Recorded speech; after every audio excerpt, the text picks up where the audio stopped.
time where I actually say something that resonates with you. You if you're like that helps, or I didn't know that, or that'll be good, please let me know. If you think something's horrible, give me a thumbs down. It's okay. I would rather know than just talk and feel like I'm in the room by myself. Okay.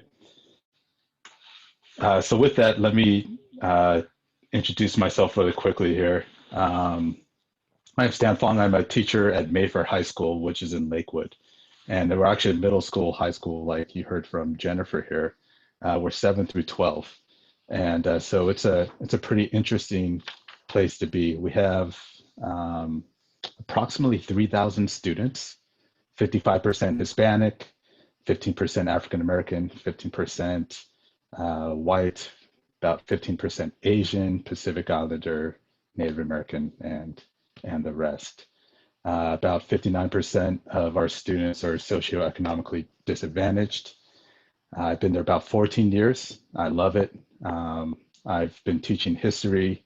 I taught history at all levels there, as you can see from my little classroom here. I'm also the golf coach, so I get to hang out with the high schoolers after a long day of being with the immature middle schoolers, and it's a lot of fun.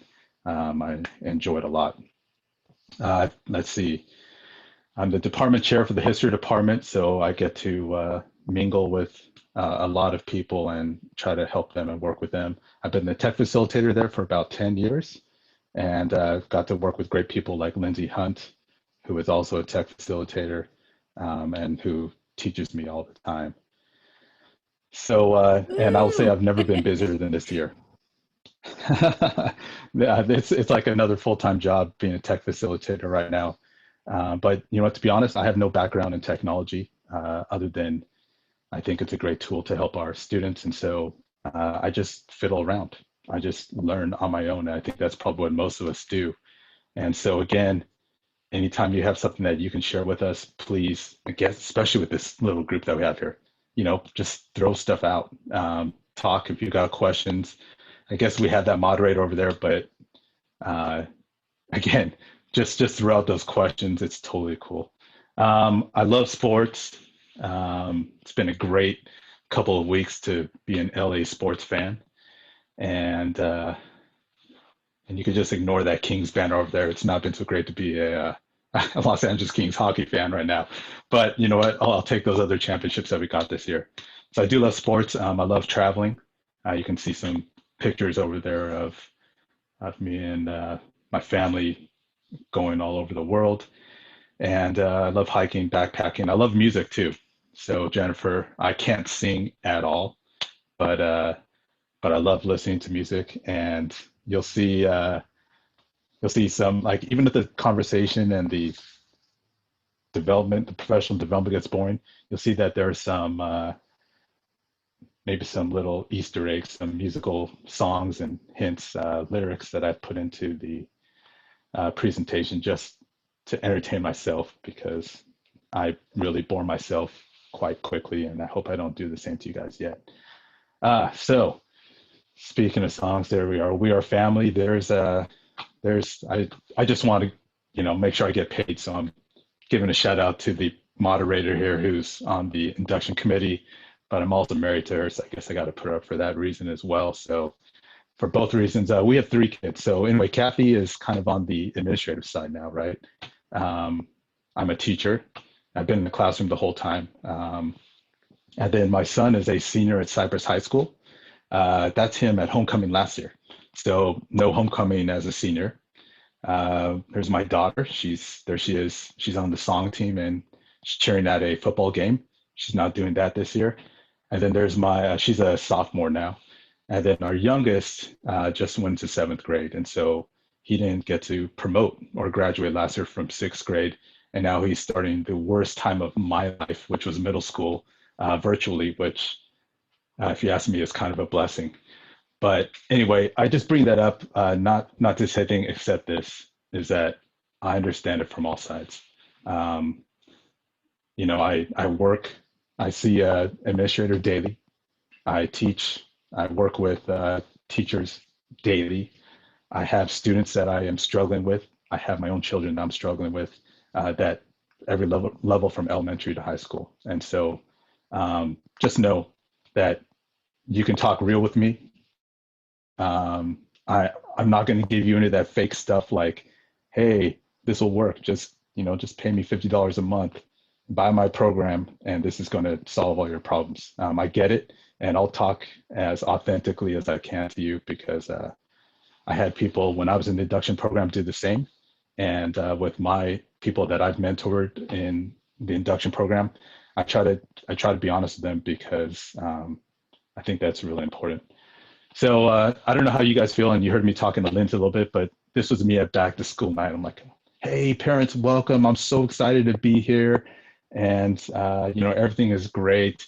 And, really, as soon as that camera turned off, this was like, this is how I felt daily. And I think there's still those days where it's just like, what are we doing here? And why am I in this profession? Because it is so, so difficult right now. I can only imagine too for all of you that are starting out. Um, this is not what we signed up for, is it? this is this is not why we got into teaching was to sit at a computer all day and do that stuff. And teaching online, as you guys know, it is hard. There's so many things that we have to deal with, and these are the issues that we're going to have today. Is I don't know most of you. I don't know what your experience with anything is. I don't know how fast I should be going. I don't know if I can bridge a gap where someone's kind of new at things and someone is really advanced. I'm trying to figure out, should I spread things out and just talk really quickly, hit a couple of points, or should I just get into deep about a couple of things? And finally, the thing that we do with all of our students in a normal situation is that gradual release, right? Kind of like, okay, students, let me show you how to do it. All right, now, all right, let's take a chance, let's do it together. All right, Mr. Clark, here, work with me here, let's do it, and let's see if you have any questions. And then finally, okay, you got it, Mr. Clark? All right, you're on your own, right? And that is extremely, extremely difficult to do right now under these circumstances. And it's really hard. I've given a couple of tech PDs since the pandemic, and it's so different than when I am face to face with you. And you are on your laptop practicing those things. You're literally doing it as you're watching behind me on this big screen. I'm modeling it for you. And so please, again, I'm aware of this, and I apologize. This is the first time you're getting to talk to me is in this situation because it's difficult. But again, please stop me. Say, hey, you're going too fast, or say, hey, Dan, this is easy stuff. Pick up the pace. Okay. Again, you won't hurt my feelings. Just let me know because I'm here for you guys, not here for any other reason. All right. So if you could do this right now, and moderator, can you put that into the chat, that link, polev.com/danfong358. I want to at least get an idea, hopefully, of where you are with Google and so forth. Google Enterprise is like you can have 250 people in your meet. You have breakout rooms. You have, let's see, you have Q&A available. You might have the raise a hand feature, which is just popping out right now and so forth. If all that stuff sounds cool, but you don't have it, you probably have B, the free version.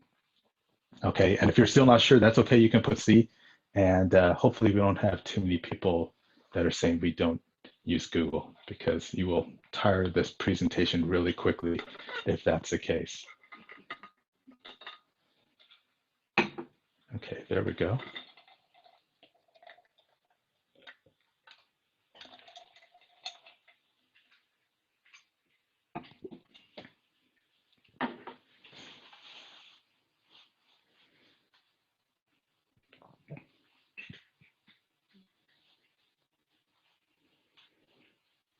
And Lindsay, Jennifer, by the way, we have B. We don't have the whole shebang. So, in case you guys are wondering. We use a lot of it. Yeah, I know. Yeah, and we were told that we do, but supposedly we're almost there. Okay. Anyway, I think most of you have probably filled this out by now. You can see that those numbers are fluctuating. You can see that you have the chance to even edit them. This is a cool little thing, Poll Everywhere. This is a great way to get the pulse of what is going on with your students. And you can integrate it right into Google Slides. Okay. For my individual that does not use Google, hopefully I can introduce some things to you. And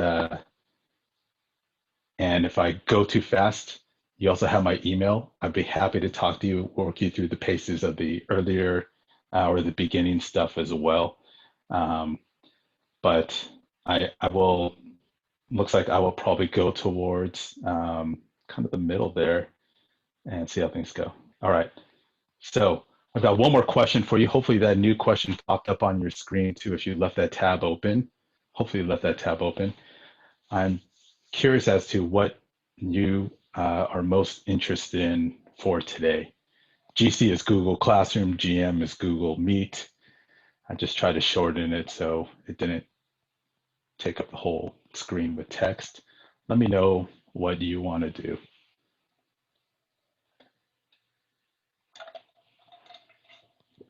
If you're on a phone, you have to kind of hit one of the boxes, and then up and down arrows will pop up, and that's how you prioritize it there.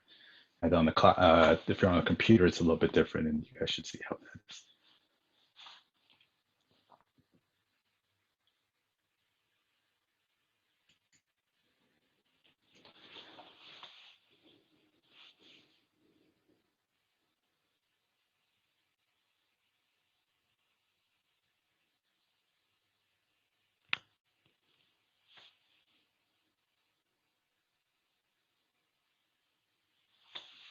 Okay.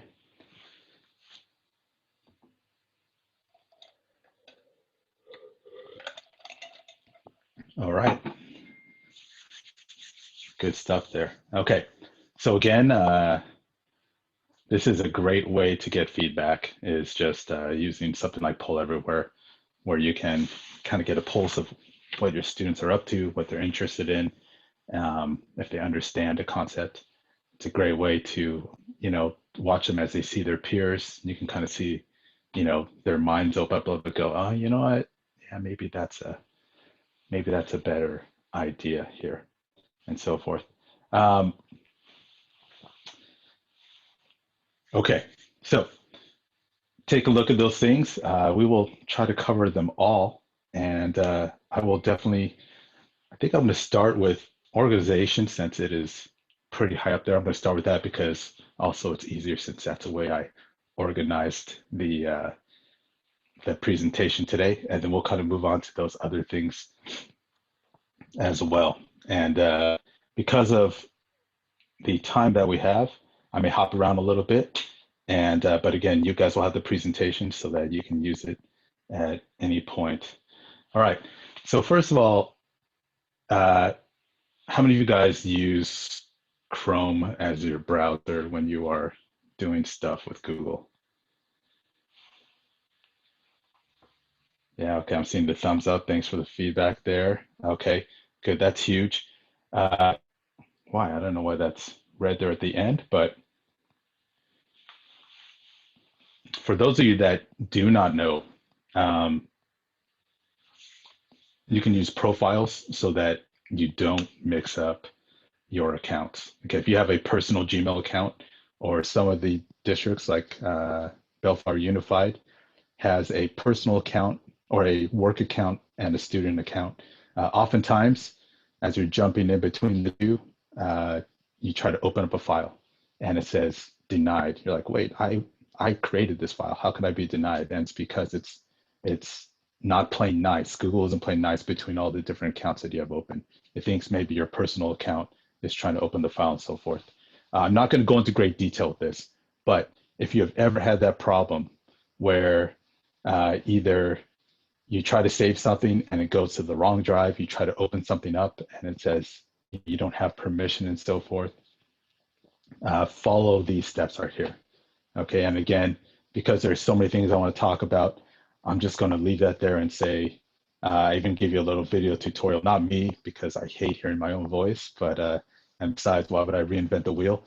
But that's a little video that will tell you how to do it. Here's also kind of some instructions on it, but I highly, highly, highly recommend it.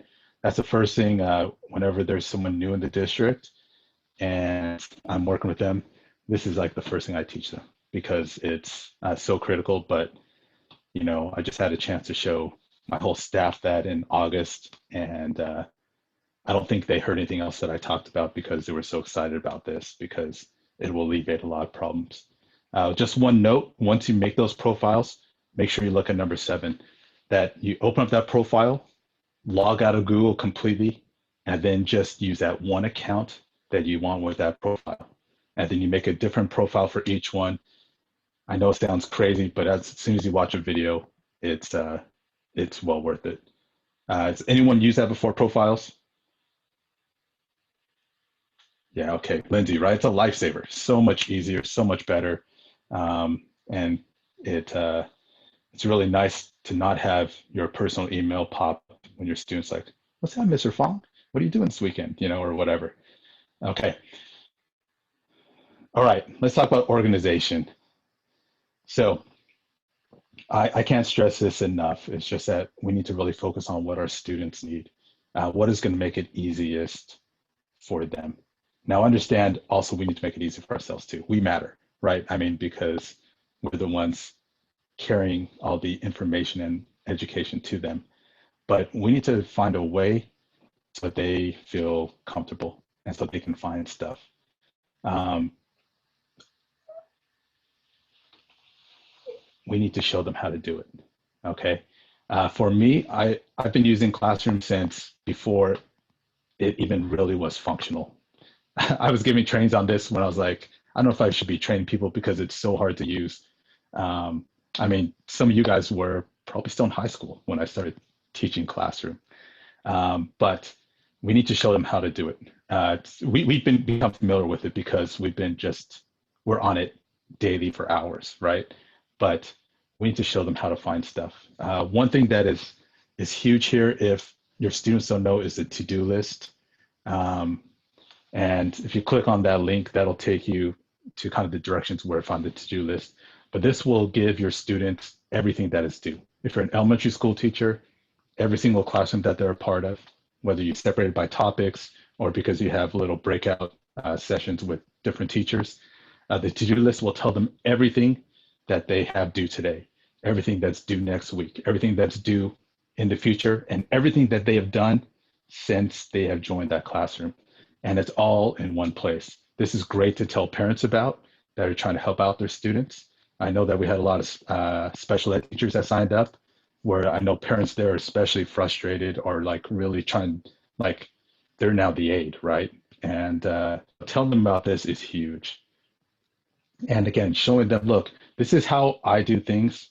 This is how I organize my classroom. So this is where you can always find this. Or anytime you see this symbol, it means this. And do it over and over again, as you can see from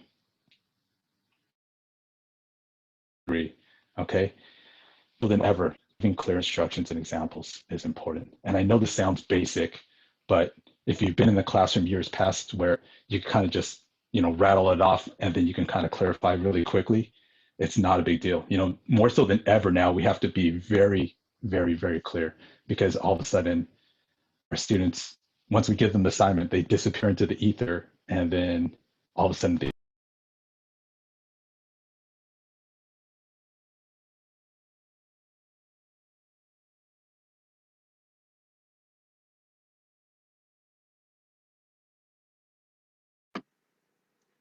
Our presenter just got disconnected. He's coming back. Stay tuned. All right. So speaking of disappearing to ether, that's what I just did right there without even meaning to. So anyway, you guys know how it is, right? So we need to be very clear with what we are doing because again, you never know when we're going to get disconnected, when they are, and once they send you that email, you know how long it takes right? You miss them by 2 hours, and then then you're writing them back. And then 3 hours later, when you're at dinner, it's on to you, and it's a big mess. So we need to really keep that in mind. All right. I'm going to pump through some of this pretty quickly here, but I'm going to share my screen too, since I got totally kicked out. Thanks, moderator.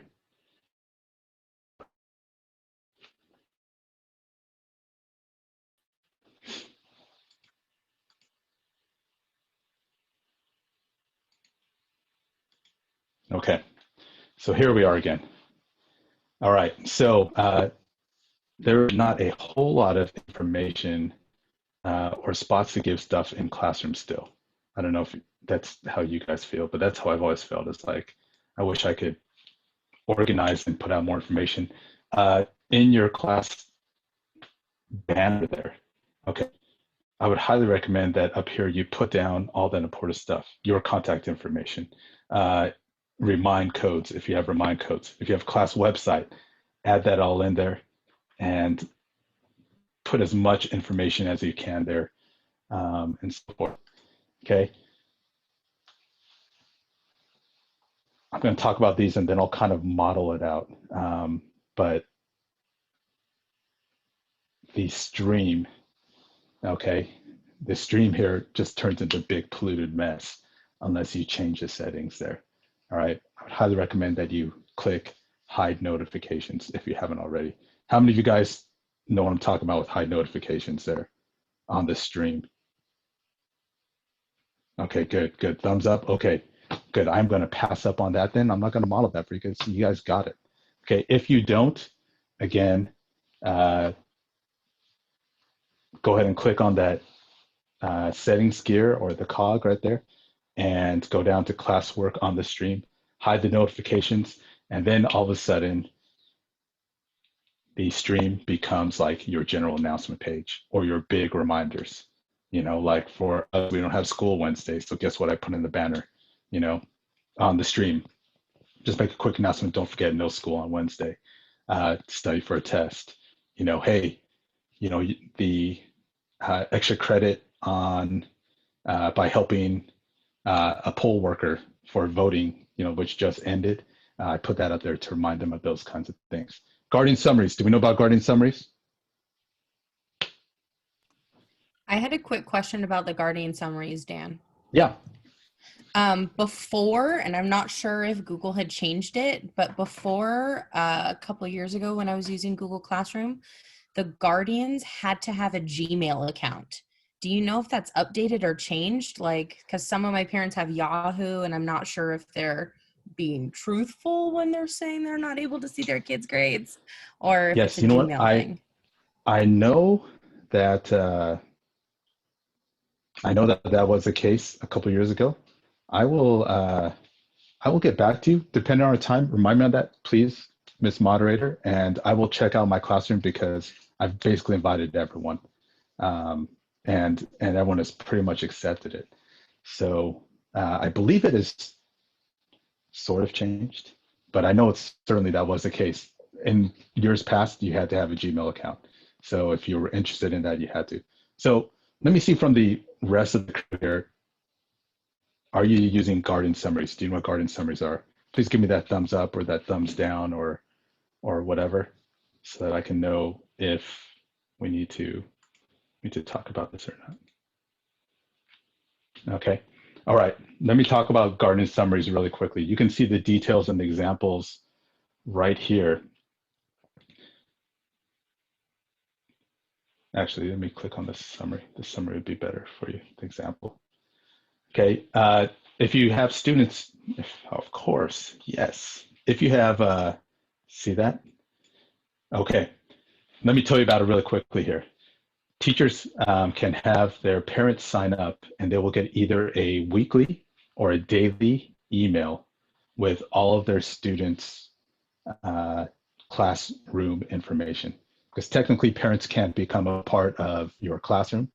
And this is the one way where they can get details about their student, any work that's coming up, anything that was added to their classrooms, whether it's a single classroom or multiple classrooms, as well as learning about anything that is missing, anything that is due in the near future.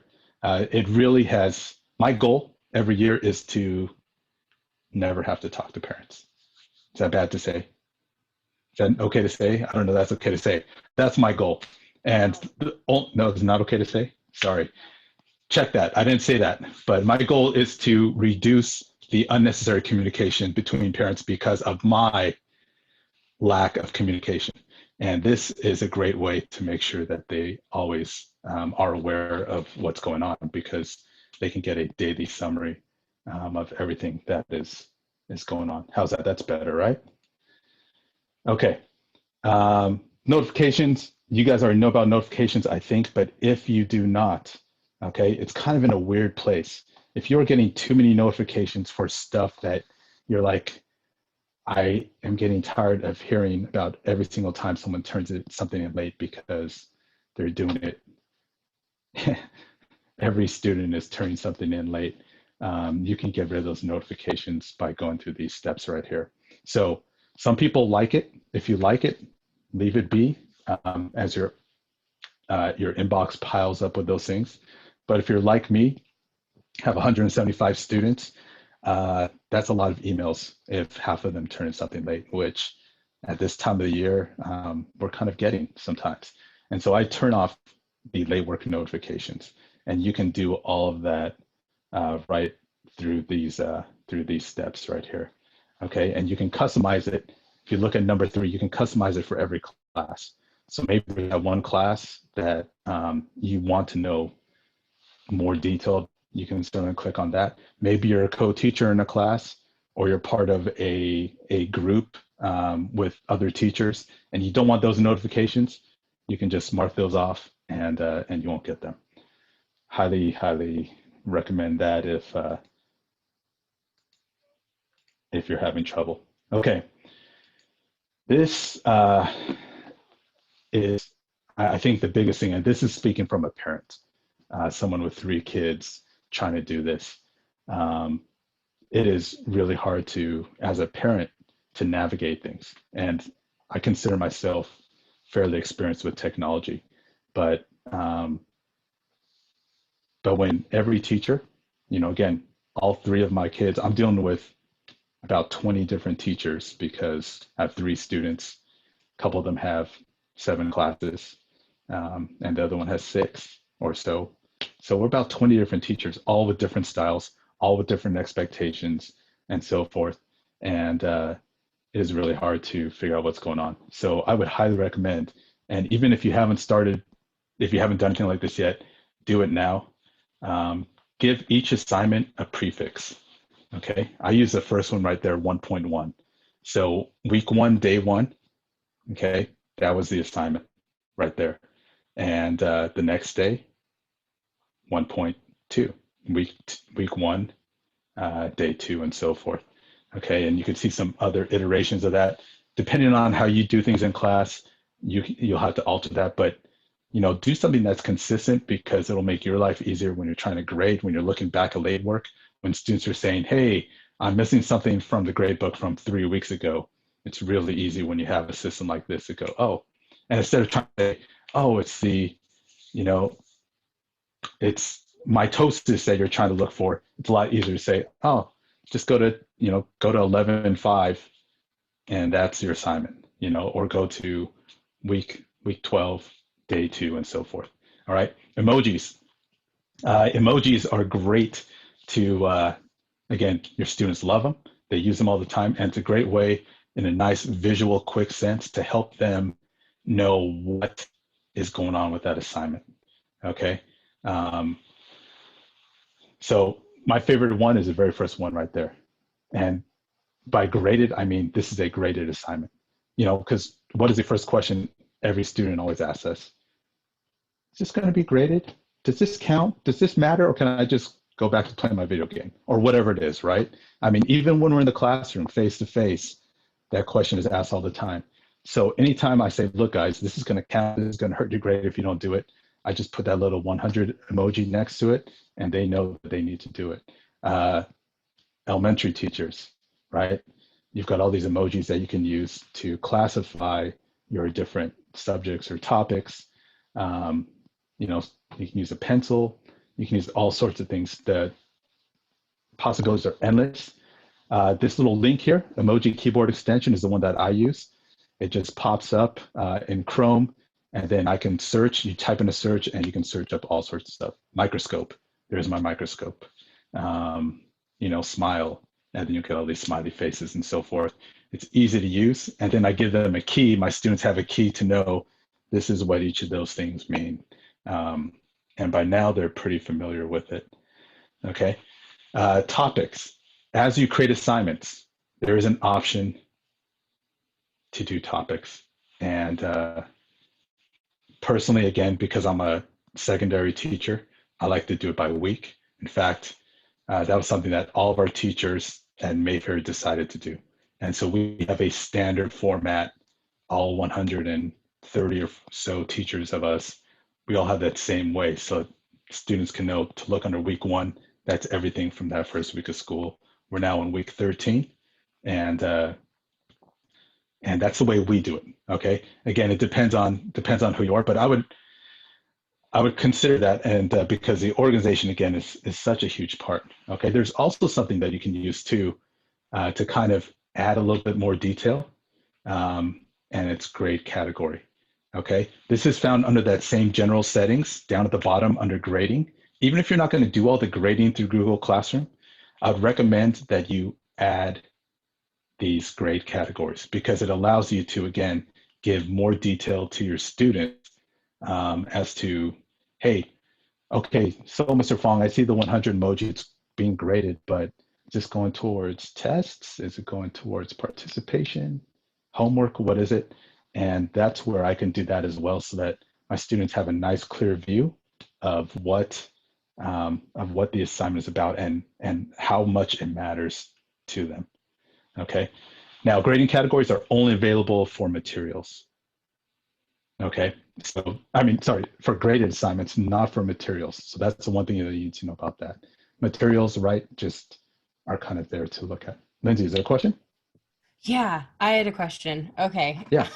It took me forever this summer to try to figure out, because I'm special ed and I teach 4th, 5th, and 6th grade, every subject. So it is like 6 different subjects with 3 different grade levels each. So I have like 12 or 15 Google Classrooms based on each kid's grades, because it's before I didn't know if I could just grade just the ELA assignments and give them a grade, or just grade 4th grade math, or is that how I'm able to do it with this grade category? So like next year, I don't need to create so many Google Classrooms. Yeah, well, right. Well, so that'll organize things first of all. And Lindsay, what I would think about doing too is, are you familiar with the ability to not assign an assignment to everyone? Do you know what I'm talking about there? Okay, hold on, you're muted. Yeah, sorry. I'm not used to Zoom. I know. It's so foreign to me.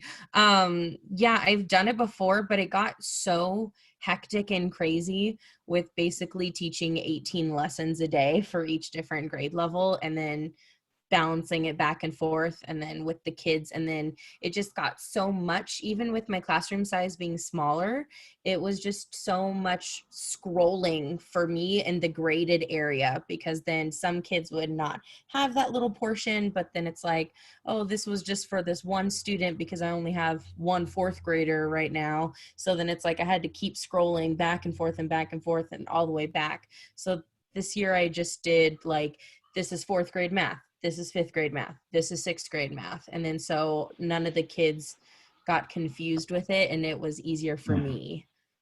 But I guess I could just mess around with the categories. Yeah, you can. And that's, there's my last little note there. Everyone's situation is so different right now that, for some people it might be like, oh, this really works for me. And others are like, hey, you know what, Dan, hey, this isn't going to work because I've got just such a wide spectrum of classes and grades that I'm teaching. Lindsay, let's talk offline about this because maybe we get some ideas once I can see your classroom and so forth.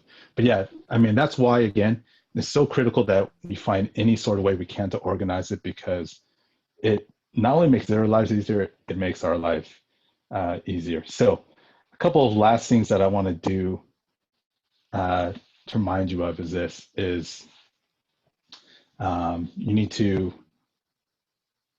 I like to number my instructions, okay? Because if you put it in a paragraph, I guarantee you half our students are going to miss it, okay? Whether you're elementary, whether you're special ed, whether you're, I mean, I teach advanced classes, I teach honors classes too, and I still see them miss stuff. I work closely with the AP program, and they're like, how did half of my students miss this?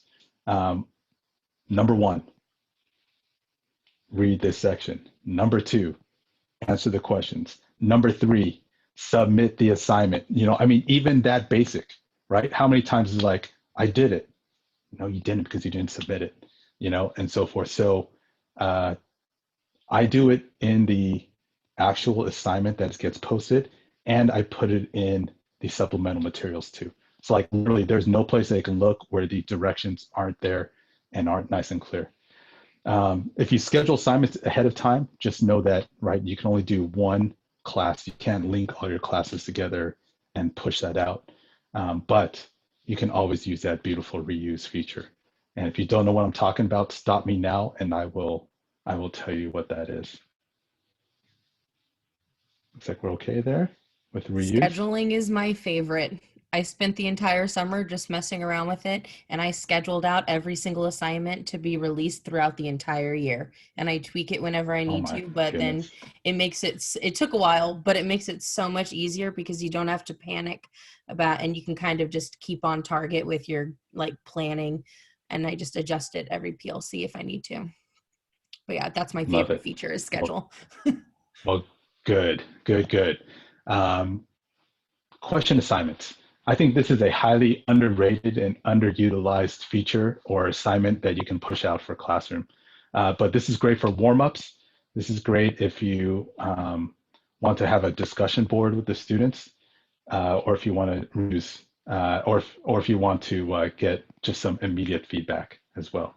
Okay, and then again, reuse, right, is our best friend, right? So you don't have to recreate the same assignment over and over again. Or year from year, right? Like all of us have these beautifully organized classrooms, and now we have the chance to just quickly regenerate that for next year's assignment. And this is something else that I would just remind you to to talk to our students about, okay? Right, there are two different ways that you are going to turn in assignments. There's one which makes sense, which is turn in. But then there's also this mark as done. If you guys use Google Forms, if you push out like a PDF, if say Ms. Campbell here is saying, look, I need you to record a vocal performance and then give it to me, all right?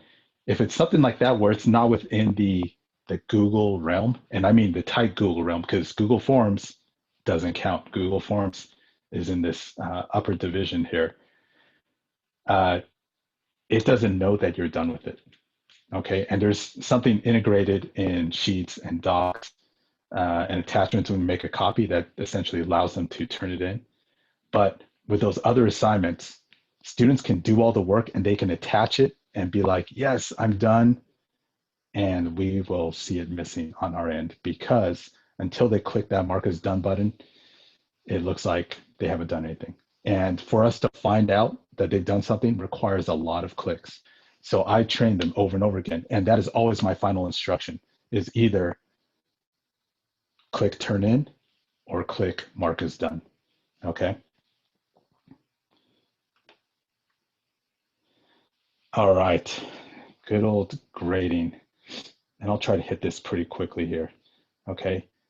If you're not using Google Forms, oh my gosh, you need to use Google Forms. I don't know if you guys are as overwhelmed as I am, but let me just share my thoughts on grading. And again, this is where if you're a mentor, you should cover your ears a little bit, because I will say a couple things is, first of all, if you have colleagues that teach the same grade as you, or even if it's one period or just 1 hour, share, right? This is what I do with my group. I'm going to do this week. So-and-so you have next week. So-and-so you have the week after that. And then we get together, we collaborate, we discuss the stuff, and we tweak, as opposed to coming up from scratch these digital lessons that are being pushed out to our students. Number 3, sometimes you can just say, you know what, Lindsay turned something in, I'm giving her 5 points, and don't look at it. Okay, it's okay to do, especially right now. Number 4 is something that I use all the time when we were live, and I got paper documents that started stacking up and stacking up and stacking up. There's something that I call my lost work box, and some of you guys might call it a recycle box or a trash can, but I also occasionally would recommend that it's okay not to look at everything. Okay, how many of you guys remember what your 8th grade teacher graded you on in your history class? Can anyone remember a single assignment they had for grade history? That's right, I promise you, your students won't either. If it is going to keep your sanity, by all means, it's okay to just go, you know what, I'm not going to grade that assignment. Okay, it's okay. Because of number 5. If you are going crazy and you're going nuts, you can't help our crazy students. Okay, and all of our students are going crazy right now. All right. I tried to Google it. I think that's actually my quote. I don't know. I couldn't find like who said it. Like, so I'm taking credit for it for now. But crazy can't help crazy. Okay, Google Forms. If you're using Forms, keep doing it. If you're not, you need to start. Let me just bring up this one tip right here, and that is that the very first questions in your form should be your last name, and then a separate question for first name, and then a separate question for period if you're teaching secondary. Okay, after that, you can ask your questions, but when you do that, that allows you to sort things and find anyone really quickly. Make sure to do that. You can even use it as attendance. I do that for attendance a lot of times. It's like, all right, just answer this one question, and then bam, hit.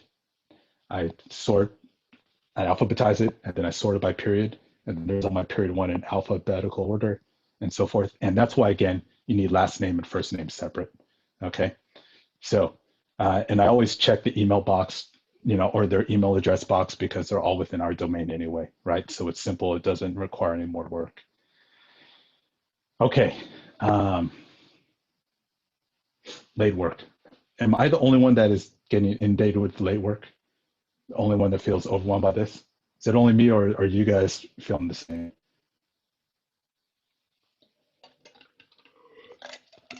Okay. There are lots of different ways to do it, but if I'm going to, hopefully, let's see if I can show this here. This showing my classroom screen right now. Are we still on? Again, I'm not a big Zoom person. Okay, good. This is where I want to be. This is fairly new. Okay, and as I have showed people this, they really love it. So, and I love it too, is this right here, is this to review button right here. Okay, and for some reason it's fairly recent. Okay, this has not been here, but when you click on this to review button is the way to find all of your work for all of your classes, who has done it, who hasn't done it, and so forth. I know, right?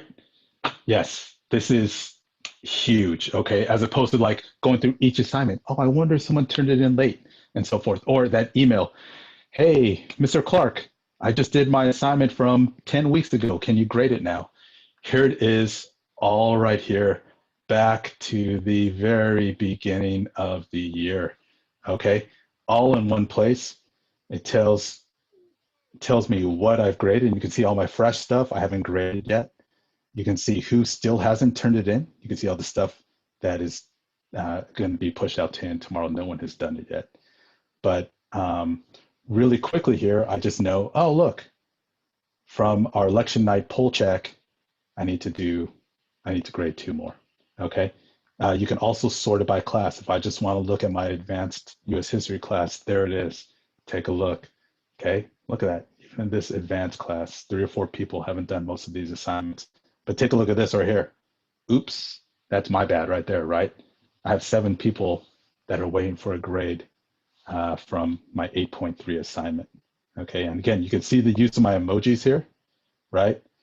And notice that's why you have a bunch of people doing it, because they know it's important, they know it's being graded.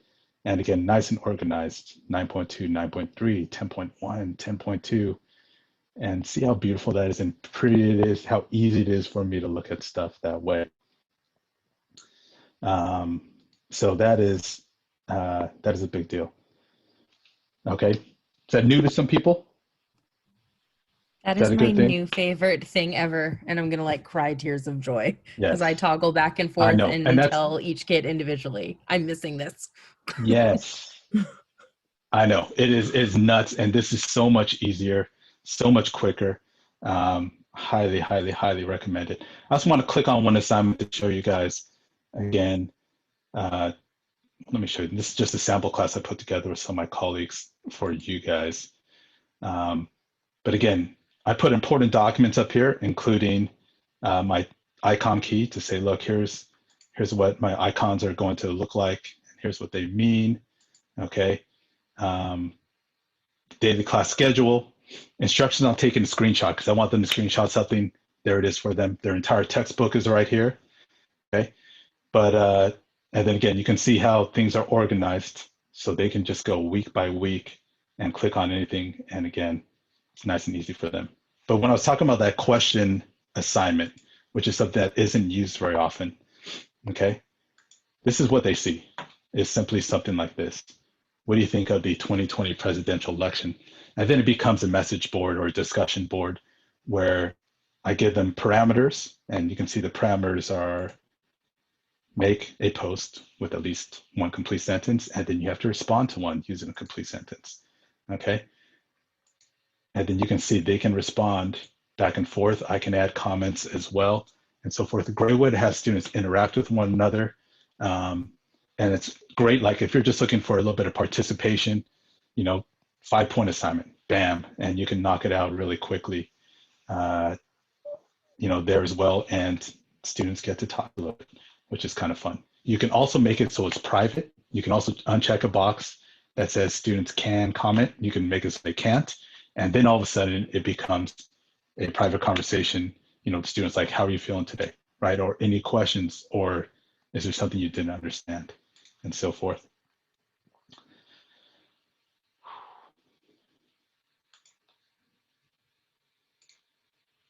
Okay, some other quick grading stuff. Rubrics and comment banks are great. They make your life so much easier. As you start grading assignments, there's always the like, oh my gosh, I've seen this 10 times now. I've typed this in 10 times. Comment banks allow you to just click on them and all of a sudden fragment, right? Click on it. Punctuation is wrong. Click on it. Please elaborate, please, or, whatever. Or it could be a compliment like, hey, nice topic sentence there. And you can just knock those out really quickly that way. If you start a comment in a document with a hashtag, then, or $, whatever you want to call it, it will make it into, it'll throw it into your comment bank, okay? Or again, you can hit, there's a couple different ways, and I have them here. Okay, something else you can do here too, if you want to make something emphasize, if you want to make it bold, you can put asterisks around them on each side, like you can see there at the very end with nice, and it will turn it into bold, okay, which is, there's not a lot of ways to really emphasize things or differentiate it, but if you put an asterisk on each side, it'll make it pop a bit too. Rubrics also are great, okay? You can save them so you can use them over and over again. if you have a write-in assignment or something like that, and you're always looking for the same thing, create a rubric. The students will have it before they start the assignment so they can see, oh, okay, topic sentence is worth 5 points. Oh, my 3 paragraphs are worth 10 points each, and my conclusion is worth 15. Okay, that's the 50 points for the assignment and so forth. And then again, it's really easy for you because now you're not like just, doing the eyeball test after looking at a screen for hours. It's just like, oh, topic sentence, bam, 5 points. And you can modify them anyway. So even though you put it as like, and you could have different standards, different levels, like solid topic sentence, okay, and so forth. And then you can tweak it even more from that. But then the student gets that feedback too. And you don't get the, hey, so-and-so, hey, teacher, why did I get a bad grade? Or why did you mark me down? Because you put it right there in the rubric. So that's something else that, again, I recommend. All right, that was kind of reversed. All right, Meet. These extensions right here, okay? And again, I'm sure you guys know about them, Nod and GridView Fix. GridView Fix, I still prefer over Google's updated Meet platform. It's still better in my opinion, okay? Do you guys know how to organize your students by last name in Google Meet using GridView Fix? No. No? Can you show us? Okay. Yeah, I will. So, sorry, since this is a new class, I haven't generated a Meet link here, but there we go.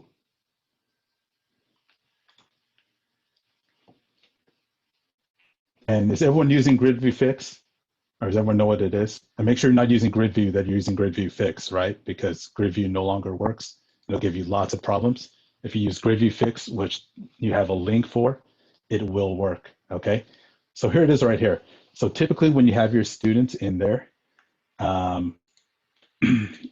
right, they're alpha by first name, which is cool and great.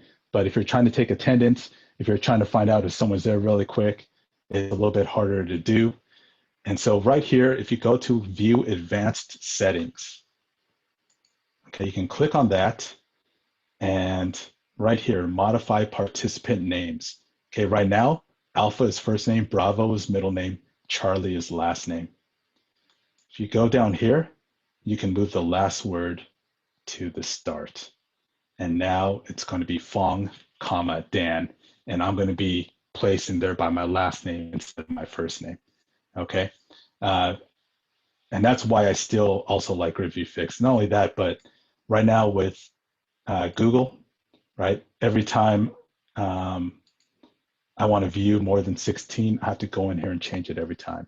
You don't have to do that with GridView Fix. I still recommend GridView Fix. It's still better, in my opinion, than the other. Some of the newer features, right? Okay, and also, of course, make sure the last one will leave if you're worried about security, because if you're not, your students can stay in there and hang out and talk about math or, or something when you're not there. But to not keep them supervised, right, is something we're not supposed to do. So if you're worried about that, make sure that you're the last one to leave, or remember, you can just kick them out. And then once you close that out, if it is in,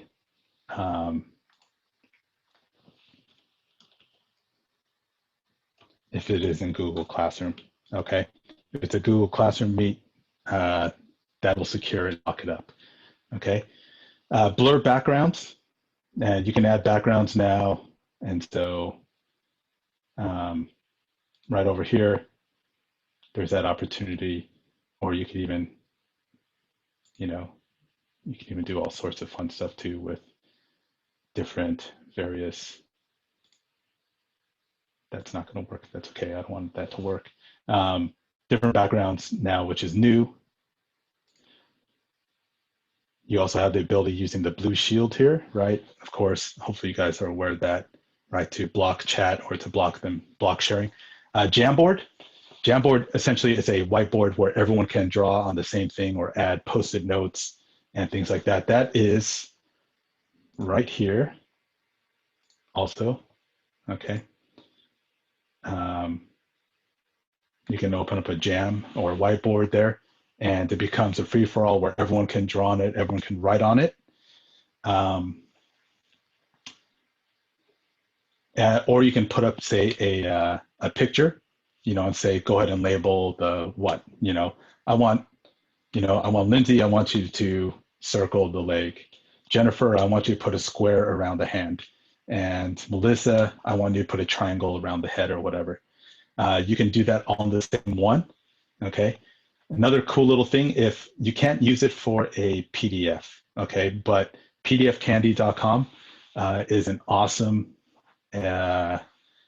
website that it's free. You can take any PDF and turn it into a picture. You can turn it into a fillable document. You can turn it into a Word document.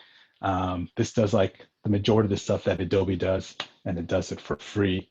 It is really, really good, and so forth. Okay, Lindsay. Sorry. I just wanted to share a couple of things too, because I'm finding this out now. If the kids have the backgrounds on, like the background picture, because a lot of my students like to pretend they're working, and then I'm like, okay, so show me what you did. And then they grab their paper and they go to show you. If it is the background on it and they go to hold their paper up, it thinks it's part of the background and you can't see anything. So they have to turn the background off in order for you to see it, which is crazy. And then I had a hard time figuring out why a couple like service providers couldn't get into my Google Meets. And I realized it's because it's the Google Meet link that I used on their, sorry, I have a Google phone, so it always picks up whenever I talk to it. It would never let them in unless they were part of my classroom. So I would either have to add them as a co-teacher for them to actually be able to get into the Google Meet that the kids use from the Google Classroom. If it's just a standard Google Meet, they could get in, but they wouldn't be able to get in at all unless they were considered a co-teacher. So that one took a while to figure out, but yeah. Yeah, and that's right. With Classroom, they try to make it as secure as possible. So sometimes it's tough. Sometimes, depending on your situation too, if you go here to show everyone, you can add people. Okay, right here. So again, right here, you can click on show everyone and then add people. And I can add people as well. Sometimes that works, sometimes it doesn't.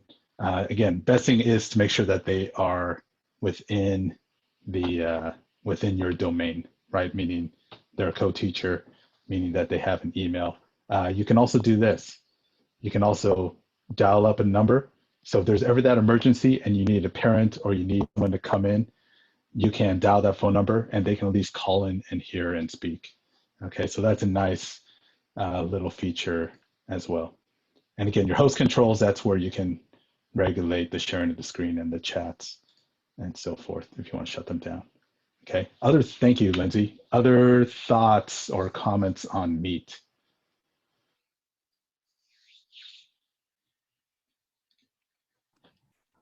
We use it for our IEPs, and I like that they need to like get permission to come in if it's from an outside thing.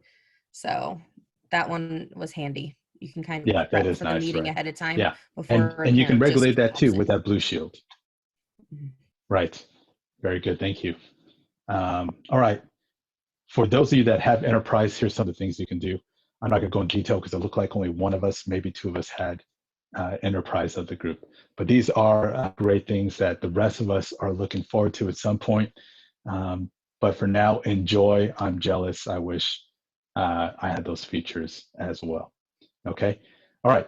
It is past 5. So are there general questions that anyone has? I mean, I've got other stuff that I can talk about, but if you guys have general questions, I'm happy to do that at this time. And then I'll use whatever other time on some other things. Questions?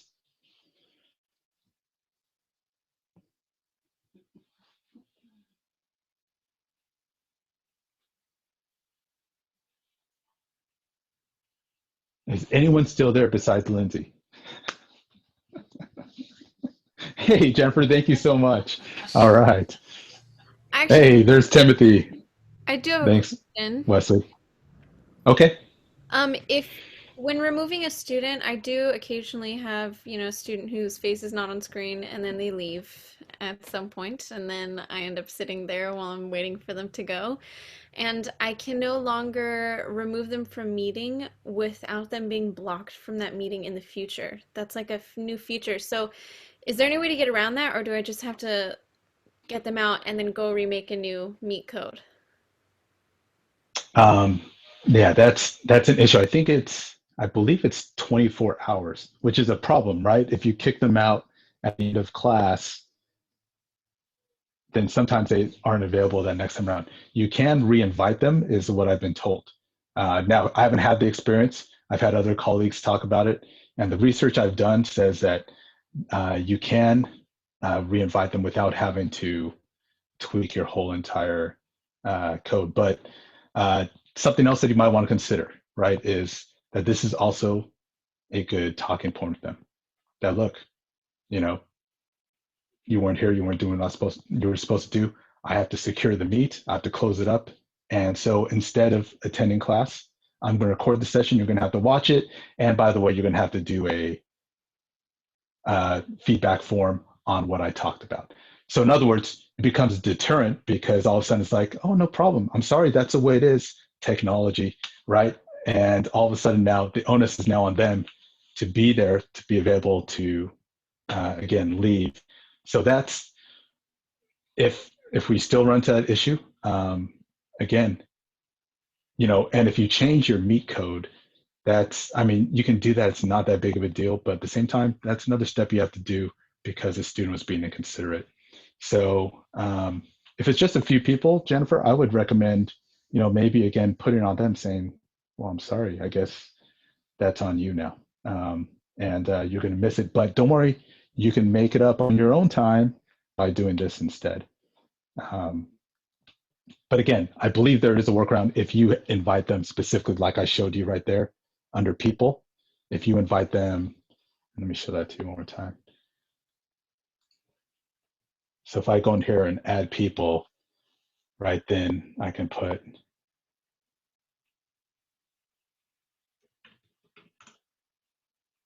right, I can click on your name and add you that way. So if you want to be nice and say, look, next time I'm not going to be so nice, but that's a way to do it. And by the way, this is not me, that's Bruce Lee. But the reason I put that up there is so that I know that that is my student account. I wanted something nice and vibrant, something that would grab my attention and go, hey, you're on a student account because, versus my regular account, and so forth. So I have very distinct icons for each one so that I know which one I'm on. So that's a good question, Jennifer. Very good question. Other questions? I kick kids out of my Google Meets all the time, Jennifer, when it's mainly when it's the Google Classroom ones, if my students are becoming too verbally aggressive and it's just interrupting the flow, then I just let them know, you know what, I'll send you a Meet link later and we can have a one-on-one discussion about how inappropriate your behaviors were at this moment and these choices. But right now it's taking away from the learning of others. I do know that even when I kick them out of the Google Meet, when it comes from the Google Classroom, the next day when I'm holding a Google Classroom again, they can still click the link because it generated the new code whenever I closed it out and opened it up. So you could even essentially close out that Google Meet, have them join you again in 10 minutes when you're done with that group. And then when you exit out and then you click in it again, that Meet link generates a new code. And then now they're in that one. So it created like a separate one for them. Because then they have that little box now. I'm not sure if you know, Dan, or if you've seen it, or you could explain, because I was going to ask, whenever you kick a kid out, like when you remove them, there's this option to flag for like inappropriate use or something. So I'm like, I'm not sure if that would stop them from being able to come back, or if it kind of reports it to like Google or IT or something. But yeah, I haven't flagged any kid before, and they can just come back in once I create a new one. Have you flagged anyone, Jennifer? No. He seems too nice. I think that's All my issues are either a kid leaves or like leaves but leaves their, blank slate, Right. and then I'm just sitting there waiting for them. Or a couple times I've had this is actually where I had that first issue with a student not being able to come the next day. Her video got stuck and her sound was on and it was really loud and she couldn't turn it off and she couldn't exit. Mm, So then I removed her, but then she wasn't able to come back. So I had to kick all my kids out and say I need to go regenerate another because I didn't know I could add people.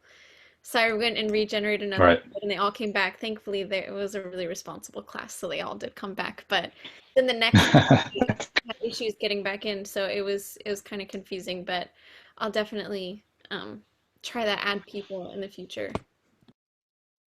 Right. And so is this the way you have been doing it? Is just going in here and essentially resetting, making new code? Okay. Yeah.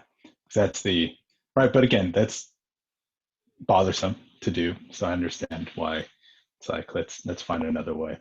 So, but yeah, I've been on more Lindsay's side, but I've seen it even in our school email where we've had teachers say, hey, I've had this issue with people not being able to get back in. So let's investigate that some more. And good news is I know how to get a hold of you now, Jennifer. So, all right, other questions? Great questions.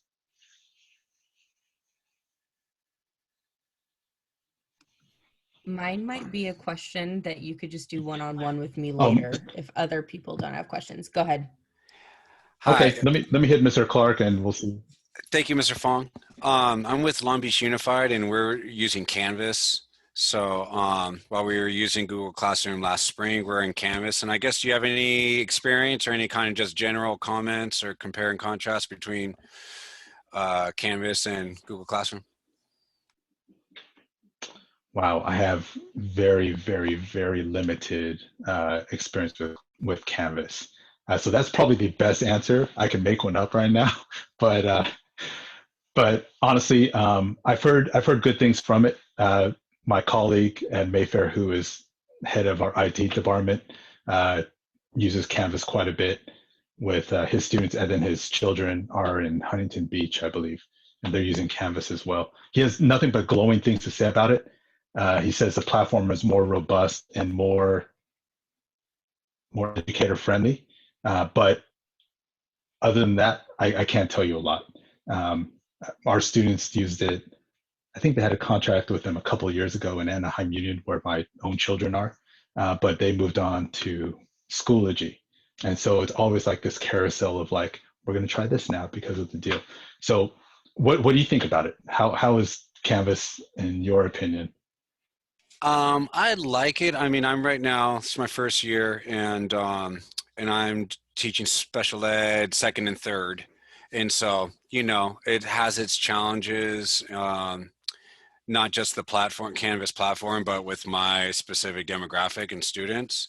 Um, and so there's some pros and cons. It's supposed to be this umbrella system where, um, like we use like McGraw-Hill, and now everything was supposed to kind of fall under Canvas. That hasn't necessarily played out that way. Right. And admittedly, Hmm. the majority of my days is done on Zoom, and just AC or synchronous time. And so it Right. seems cool. I mean, I need a lot more. I want to dive into it deeper, and I'm sure once I become more familiar with all the options and things that it offers, it's probably cool. But I think it's kind of geared more towards the upper secondary, middle, and high school, and that's what some other educators are saying also. That's like maybe Yeah. in general, yeah, virtual learning. Right. Now, are you able to incorporate, say, a classroom into Canvas? Yes, there's a few, like in terms of Google Classroom things. Right. Yeah, there's some importing, there's options to do that, but you have to kind of follow a couple steps, or as I understand, you can lose a lot of data. And Uh-oh. it's been kind Yeah. of disastrous for some educators or teachers and colleagues, but there is that option, I believe. Yes. Okay. Well, I'm sorry I can't help you more specifically with Canvas, but man, kudos to you just for first year Man, second and third special ed is tough. So it's all tough right now. But all right, other people, other questions.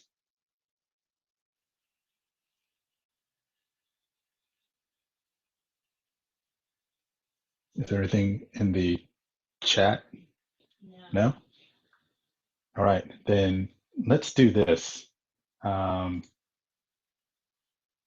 just going to show you the rest of this really quickly, and I'm not going to go over most of it.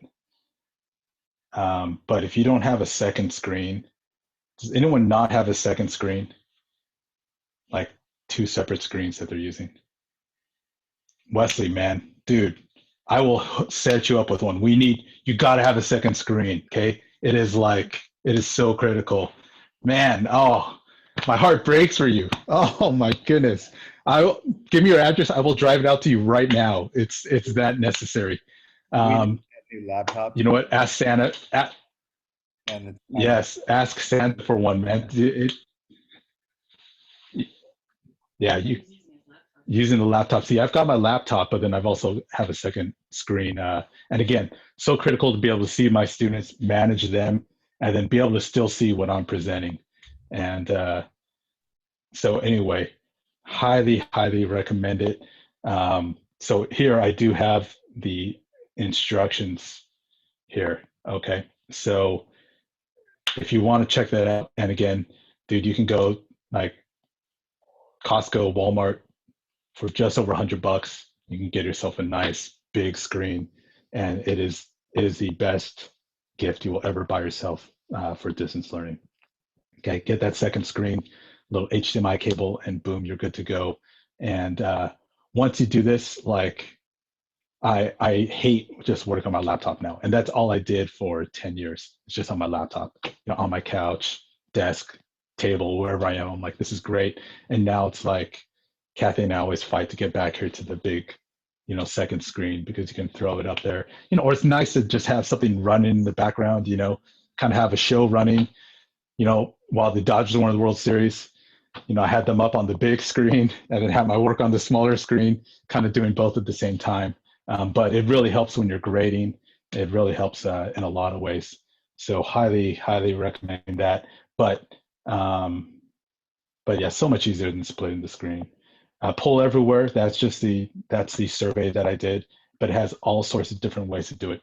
If you're interested in those, like doing something like that, make sure that you sign up for an education account, because that will expand the free version to where you can get 40 responses, which usually covers most classes, unless you've got like PE or maybe some of Ms. Campbell's classes can exceed 40. But typically that will get most of your feedback. All sorts of great stuff, word clouds, and you can just say, in one word, describe, what it means to be happy, or whatever, or synonym for happy, and then you can see everything pop up. The kids love it. You can get the maps to pin stuff on. There's lots of great features there. If you want to decorate your pointer, did you see my pointer before my computer shut down right there? That it was Among Us. Among Us, right? Yeah. Custom cursor for Chrome does that. You can click on that, and it will really quickly allow you to customize your pointer and so forth. And again, you guys know this, right? Just watch what you do, because when we're presenting to these students, sometimes they're on laptops, sometimes they're on their phones. And when we decide we're going to do cute 20-point font and with all these curly cues, it is really hard for them to read versus this stuff right here. So just keep that in mind, right? Again, just something that we don't think about because we're looking it up close. We've got our laptop there, or our screen. And then remember, when they're on whatever system they're on, whether it's Canvas, whether it's Meet and so forth, when half of their screen is taken up with all these faces right here, all of a sudden their visible area for what you're presenting becomes a lot smaller. So just keep that in mind. It's, again, just something simple. Here are some of the things from the presentation. If you're interested in doing a Bitmoji that is there. There's a couple of other great references. Slides Mania has tons of templates. If you guys are doing normal presentations, they have a lot of them. It's a great little resource there. And then that's some old stuff. You guys already know this. I just left in there just in case. So my closing thoughts are just this, simply thank you. Not for being here with me, but thank you for what you're doing for your students. And that's me speaking more from the parent side. I know how hard it is. It is extremely tough, and you guys are trying to balance a new profession with with this pandemic and not being able to do the stuff that you've been practicing and studying for these last couple of years. Keep up the good work. Hang in there. Don't give up. Your students need you.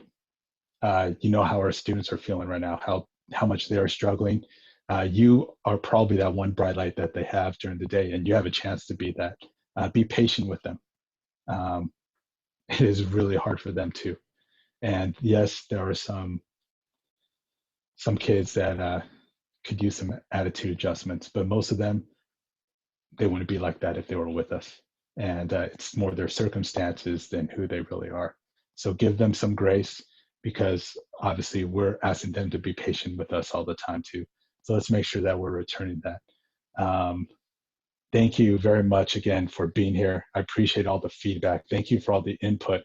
And I wish you guys good luck this year. You have my email. Okay, please, anytime, if you have a question, and again, doesn't matter if I don't know you personally. We're all friends. We're all colleagues here trying to help each other out. Please let me know, and I will do my best to come up with a solution for you. So thank you again for your time. I'm going to hand it back over to our moderator here. All right. Thank you, Mr. Fong. Good to know you were in the back watching the Dodger game while I was on my laptop out in the front. We have some things to talk about at dinner. Thank you guys for being here. I know it's after a long work day, so I really appreciate you guys coming and sticking through. That was awesome. Thank you to Danny. I watched him prep. He put in a lot of time. So we'll share this presentation so you have access to all those links. He put so many links into it. So you guys are set. If you could please take a minute and go on this survey. I can put it into the chat. We would really appreciate your feedback. We are trying to come up with future PDs, so let us know what you'd like. But thank you for being here. Have a good night. And if you have any questions, I'm sure Dan will stay around for a bit. Yeah, I'll be happy to stick around. And Lindsay, if you want to stick around, we can talk too. So, but thank you, everyone. Thanks for being here again. And I appreciate all your input. Good luck this year.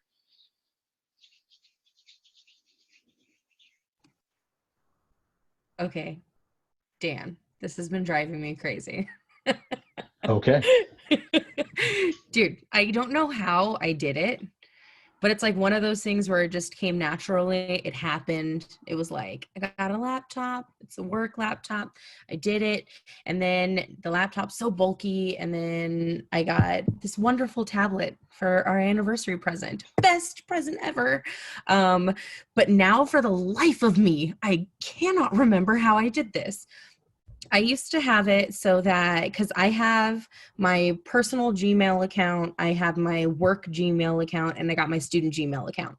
So I just have a bunch of pinned tabs now at the top of my thing, because I used to have on my laptop where I could customize and have it so that a Google Chrome browser like window would open up, and it would be, this is my personal one, and then it would show my little picture inside the Google Chrome icon, and then I'd have another one and it would be my lovely work one, and then I'd have and that was a different window, and then I would have a third one pinned down at the bottom of like my taskbar, and it would be my student one. So I wouldn't have to have like 12 pins at the top. It was just, these are my 4 for my personal one, open up the other window, these are my 4 for my work one, and these are my 4 for my other thing. But I can't figure it out. I don't, God help me. And this is on your tablet? The tablet, I can't figure it out. Your tablet it's a or Surface your Go laptop? 2. tablet. I can't get it. And then Windows 10 messed up with my work laptop and it was like out of commission for a while. So I've just been working on my tablet, like solely just doing that. But it used to be so that I had, because I have it so I can toggle back and forth between those 3 profiles. I have those all logged in, but then it's like, it's all tied in because it's my personal tablet. It's all tied in. So when you get those last minute PDs and it's like, oh my gosh, we forgot to send you the Meet link. Here's the Meet link. And you're like, oh my God, it's starting in 1 minute. It's 7:44 a.m. And you're like, click. And it's like waiting for access. And it's like, shit, it's asking me. It's trying to connect to my personal one because I didn't switch the account. You know what I mean? I need to figure out, and I Googled it. I messed around with these things. I did all this stuff, but I can't figure out how to get a window pin on the taskbar that is, this is this Google account, this is this Google account, and this is this Google account. Do you know how? Okay. Figured out? Yes. Have So you heard things? I think I can show you here. So let's see here. Share your wisdom, share the guidance. I've been wanting to pick your brain and we're never Okay. around each other. Oh my gosh. I know. This out. So let's So see weird. here. Let me see if I can do it here. So what you can do is, let me see if this will work. This might look a little strange. Am I presenting now my